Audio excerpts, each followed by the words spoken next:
Made for More, Part 2, Joseph.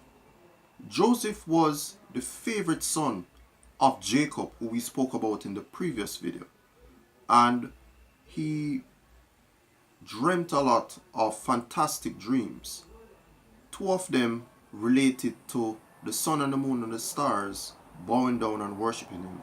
And also, he was gathering sheaves in a harvest, and his sheaves saw the other sheaves, which represented his brothers and his father and his mother, bowing down to himself, or his sheaves. And it obviously seemed to represent that he would become somebody important, or that he would be the best out of them, so to speak. And it only came to fruition 13 years after that time period. He was around 17 when that happened, when those dreams started to happen to him. And it happened because his brothers got so jealous of him that they threw him into a pit, and he was eventually sold into slavery. He ends up in Egypt, and from the pit he ends up into Potiphar's house. From Potiphar's house he ends up into a prison.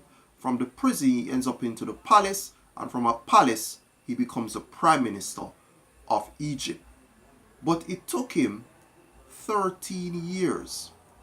And a lot of times when we're looking to grow and gain the best for ourselves and enlarge our potential, it never happens just as a snap of your finger.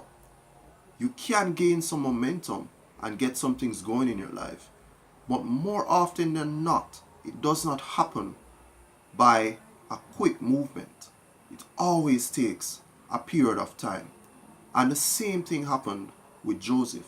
In fact, when he revealed himself to his brothers, who came into Egypt when he was the prime minister and was offering grain to the ends of the world at that time because there was a famine, and they were so afraid that he would harm them because of what they had done to him previous years before, he said to them that what they had meant for evil, God had actually turned into good.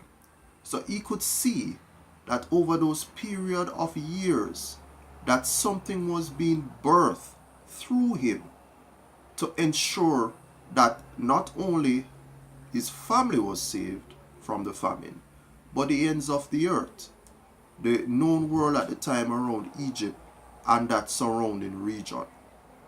Imagine if his brothers hadn't been jealous of him and thrown him into the pit. He wouldn't have eventually gone to Potiphar's house, where, interestingly, Potiphar's wife accused him of trying to rape her, ending up into prison, where he interestingly interpreted two more dreams of persons who were not in favor of the Pharaoh at the time, and then eventually being remembered and brought into Pharaoh's court to interpret the dream that the famine would come 7 years later.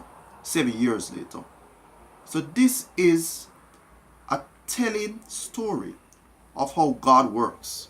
He works through various circumstances in our lives to spin it around and move it up and down so that we can become who we were meant to be, even though things may happen which may not seem that way in the beginning.